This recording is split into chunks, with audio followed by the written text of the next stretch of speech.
चिया पसलमा चिया खाँदै गर्दा साथीको फोन आयो। साथीको बिहे हुँदै थियो। निमन्त्रणा दिनका लागि मलाई फोन गरेको रहेछ। उसले भन्दै थियो, मेरो बिहे हुँदैछ, आउनुपर्छ रे। हस् यार, तिम्रो बिहेमा नआउने कुरा हुन्छ र, म आउँछु भन्दै उसलाई मुस्का लगाउँदै थिएँ। त्यही बिचमा पछाडिबाट एकजनाको आवाज आयो, यहाँ बिहेको कुरा नगर्नुहोस् त। उसको स्वरमा रिस स्पष्ट बुझिन्थ्यो। पछाडि फर्केर हेर्दा 22-23 वर्ष उमेर देखिने, कुर्ता लगाएको, मुखमा रिस स्पष्ट देखिने एक युवती हुनुहुन्थ्यो। हजुर, के भन्नुभयो भन्दै उहाँसँग बोल्न खोजे। बिहेसिएको कुरा यहाँ नगर्नु, अरू ठाउँमा गएर गर। फेरि त्यही शैलीमा भन्नुभयो, के भएको हो तपाईँलाई, शान्त भएर बोल्नुहोस् भन्दै फोनमा भएको साथीलाई भने। फोन राख त यार, पछि कुरा गर्छु।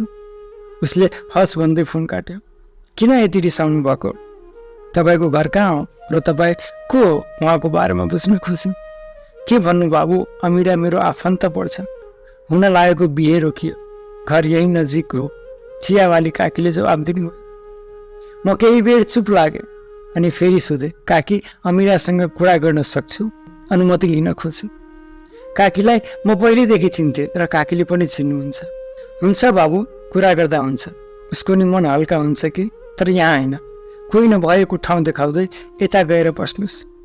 हामी केही पर गएर बस्छौँ अनि मैले सोधेँ, अमिरा खबर ठिक छ नि? अमिरालाई बिहे शब्ददेखि घिन लाग्छ, सुन्न नखोजेको शब्द हो। सबै कुरा बुझ्न खोज्दा कुरा यस्तो रहेछ। उसले भन्दै गइन्, म ब्याचलर भर्खरै पास गरेर बाहिरबाट घर आएँ। घर आउन साथ बाबु आमाले छोरीको बिहे गरिदिनुपर्छ भनेर मेरो लागि बेहुला खोज्नु भयो। म त्यसमा केही पनि आपत्ति जनाइन। सबै कुरा मिल्यो। केटा ब्याचलर पास गरेर सरकारी जागिर गर्दै हुनुहुन्थ्यो। घर परिवारसँगै केटा पनि राम्रो थियो। सबै कुरा मिले पनि लेनदेनको कुरा क्लियर भएको थिएन।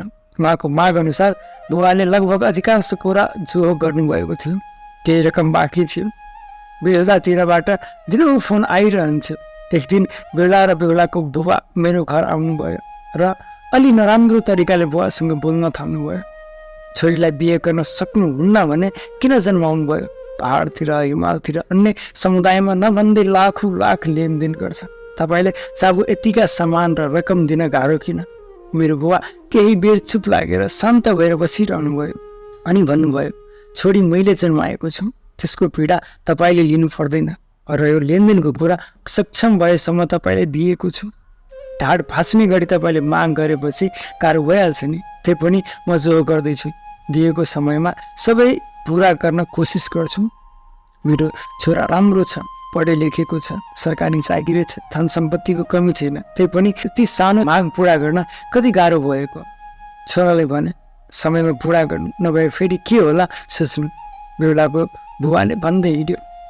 मेरो बुवा केही बेर टाल्ला परेर उभिरहनु भयो। बिहेको 4 दिन बाँकी थियो। लगभग सबै तयारी पुरा भइसकेको थियो।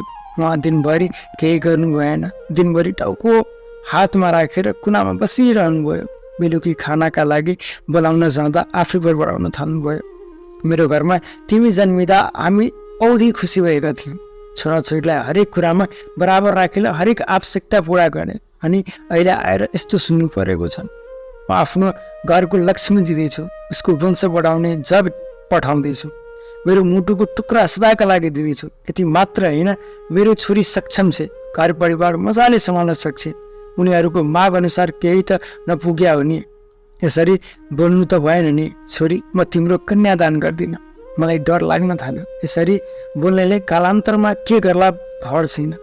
केही दिन पहिला समाचार सुनेको थिएँ। बिहे भएको केही वर्षपछि भनेको अनुसार दहेज नदिएपछि श्रीमानले श्रीमतीलाई चलाएर मार्न खोज्यो। छोरी, तिम्रो बिहे जोसँग लेखेको हुन्छ त्यहीसँग हुन्छ, तर बिना लेनदेनको गराउँछु। तर यो केटासँग बिहे गराउँदिनँ। त्यसपछि अमिरा चुप लागिन्। म त्यसपछि के भयो सुन्न उसले केही बोल्छ कि भनेर उसको मुख हेरिरहेको थिएँ। बाबु अमिरालाई बिहे गर्ने रहर थिएन, तर बिहे गर्नै पर्छ भनेर सपना पक्कै देखेको थिएन। अधुरो रह्यो अमिराको बिहे गर्ने सपना। यति भन्दै चियावाली काकीको आँखा रसायो।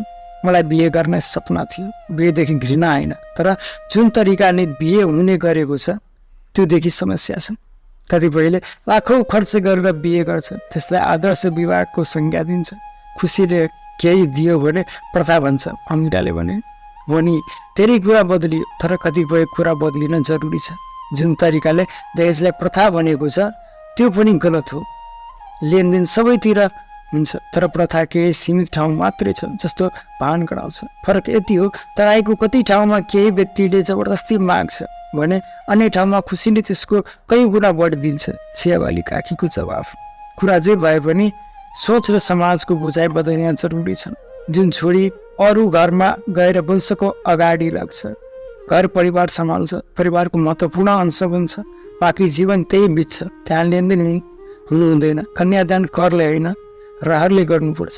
ल तपाईँ कुल हुनुहोस्, भविष्य बनाउनुहोस्, सपना पुरा भइहाल्छ भन्दै म आफ्नो गन्तव्यतिर लागेँ। नमस्कार, म मोहन महतो कोइरी। आदरणीय दाजु सरोज कुमार महतोद्वारा रचित यो एउटा सानो स्टोरी मलाई वाचन गर्न मन लाग्यो, मैले वाचन गरेँ। यहाँहरूको सल्लाह सुझाव र प्रतिक्रियाको आशा राख्दै बिदा चाहन्छु। हस्त, धन्यवाद।